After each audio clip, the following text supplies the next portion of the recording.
Charge frame आज झाला आहे. तर माझी प्रतिक्रिया अशी आहे पहिली की आता आरोप निश्चिती झालेली आहे, तर लवकरच आरोपींना फाशीची शिक्षा झाली पाहिजे आणि देशमुख कुटुंबियाला आणि या लढाईत सगळे जे पीडित कुटुंब होतं आमचं देशमुख कुटुंब, सगळं गाव आणि ज्या पद्धतीने या सगळ्या लोकांनी या न्यायाच्या बाजूनं उभा राहिले त्या सगळ्या लोकांना न्याय पाहिजे आणि तेवढीच आमची सुरुवातीपासून मागणी. आम्ही न्यायाच्या प्रतीक्षेत आत्तापर्यंत आहोत. लवकरात लवकर आज चार्ज फ्रेम झाला आहे, आरोप निश्चिती झाली आहे, तर लवकरात लवकर आरोपींना फाशी होणं ही माझी प्रतिक्रिया आहे. मात्र कोर्टाच्या समोर ज्यावेळेस दोष वाचून दाखवण्यात आले, चार्ज ड्राफ्ट वाचून दाखवण्यात आला, त्यावेळेस आरोपींनी डिनाय केलेला आहे आणि आरोपींची जी भाषा होती ती देखील तुम्ही सर्वांनी ऐकली. त्याबद्दल मी आत्तापर्यंत बोललो नाही, मला तसं बोलता येत नाही. जे काही कोर्टात होतं आहे ते, कारण ते मेरिटचे विषय आहेत, ते सगळे वकील साहेब बोलतात. परंतु ह्याच्यातून एक सगळ्यांना जे काही स्पष्टीकरण भेटलेलं आहे, पत्रकार बंधू सगळे तुम्ही मध्ये असतात, जे माझ्या भावाला संपवलं या आसुरी वृत्तीनं, त्या आसुरी वृत्तीचा कुठंही त्याची बाजू मांडणारे आणि आरोपी ह्याच्यामध्ये कुठलाच फरक नाही. त्या आसुरी आनंद घेण्यासाठी वारंवार वकील बदलून जे काय पेन ड्राईव्ह मागणी करतात त्यांचे ते राईट आहेत, मागू द्या. परंतु तो जरी विचार केला निसता, ज्याच्या मनामध्ये हृदय आहे माणसाच्या, त्या माणसाला त्याचा विचार जरी केला तरी ते असं थक्क होतं जे मन. त्या मनाला प्रत्येक वेळेस आमच्या एवढ्या वेदना झाल्या, कारण का प्रत्येक वेळेस नवीन वकील नवीन पेन ड्राईव्ह ते त्यांचे राईट आहे, त्याबद्दल मला बोलण्याचा अधिकार नाही. परंतु ज्या आसुरी वृत्तीनं माझ्या भावाला संपवलं तेच रिपीट बघण्याचं जे यांचा अट्टास होता, त्याहून ही गोष्ट समजते की आरोपी आणि समर्थन त्यांचं करणारे ह्यांच्यामध्ये कुठलाही फरक नाही. मात्र हे आज उज्ज्वल निकम साहेब देखील उपस्थित होते आणि कोर्टाने देखील आज चार्ज फ्रेम केलेला आहे. पण आरोपींनी अनेक टॅक्ट वापरल्या गेल्या, अनेक वेळा वकील बदलणं असेल, डिले करणं असेल, परत पुराव्याच्या अनुषंगाने सुनावणी पुढच्या वेळेस हे करा, रिक्वेस्ट करा, विनंती करा.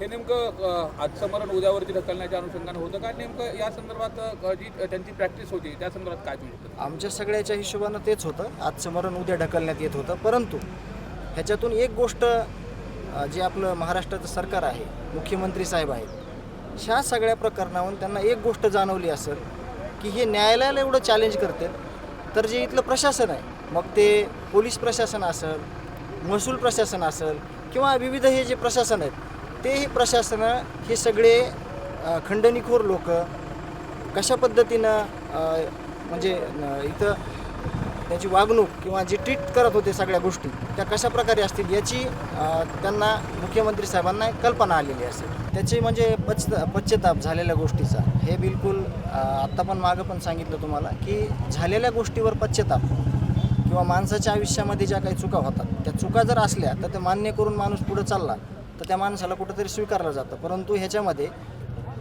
आरोपी आणि आरोपीची बाजू मांडणारे या लोकांना कुठंही या गोष्टीचा पश्चाताप नाही, कुठंही या गोष्टीला हे इतके अमानवीय आहेत की ह्यांच्या शरीरामध्ये हृदय नावाचा विषय, मला आज तरी वाटतं सगळी परिस्थिती बघून की नाही, यांना फक्त आता काही गोष्टी बोलता येत नाहीत, त्या गोष्टी झाल्या की बाकीचं लोकांच्या जीवाचं, निष्पाप लोकांचं कुठलंही देणं घेणं नव्हतं, हे परत एकदा सिद्ध झालं. वाल्मिक कराड हे या कटामध्ये संपूर्ण सहभागी आहेत असं देखील ड्राफ्टमध्ये करण्यात आलं. नेमकं मास्टर माइंड या संपूर्ण प्रकरणात आतापर्यंत कोण तुम्हाला? नाही, मुख्य आरोपी आणि जे मास्टर माइंड आहे ते सगळं पुराव्यानिशी सिद्ध झालेलं आहे, सिद्ध केलेलं आहे, तपासातून ते पुढं आलेलं आहे. कारण तपास नेमणं आणि तपास पूर्ण होणं ह्याच्यामध्ये फरक असतो. ज्यावेळेस तपासी अधिकारी येतात त्यावेळेस माहीत नसतं झालेलं प्रकरण काय आहे, परंतु ज्यावेळेस चार्जशीट दाखल केलं त्याच वेळेस मुख्य आरोपी कोण आहे, 2 नंबरचा आरोपी कोण आहे, 1 ते 7 आरोपी कोण आहेत, हे जी टीम होती CID SITची त्यांनी सगळं चार्जशीट हे न्यायालयात दिलेलं आहे आणि त्याप्रमाणेच ही सगळी कार्यवाही चालू आहे. गुन्हेगारीचा जो प्रमुख आहे तो सुदर्शन घुले आहे असं मान्य कोर्टाचं म्हणणं.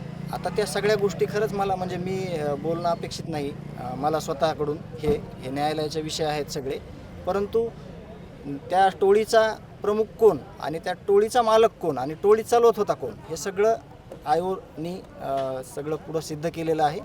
तेच खरं आहे, त्याचे सगळे पुरावे आहेत आणि ते वेळोवेळी न्यायालयाला ते सादर करतील. लवकरच न्याय मिळेल अशी आम्हाला अपेक्षा आहे आणि मुख्यमंत्री साहेब असतील, सगळी सिस्टीम असेल, देशमुख कुटुंबियाला शब्द आहे आणि सगळे एव्हिडन्स आहेत, ते वेळोवेळी जे काही वकील आहेत, सरकारी वकील आहेत, निकम साहेब आहेत, कोले साहेब आहेत आणि सगळी टीम आहे आयोगाची, त्यामुळं आम्हाला तीच अपेक्षा आहे, आम्हाला न्याय मिळावा लवकरात लवकर, त्याची म्हणजे लवकरात लवकर ही सगळी गोष्ट होऊन आम्हाला न्याय मिळावा.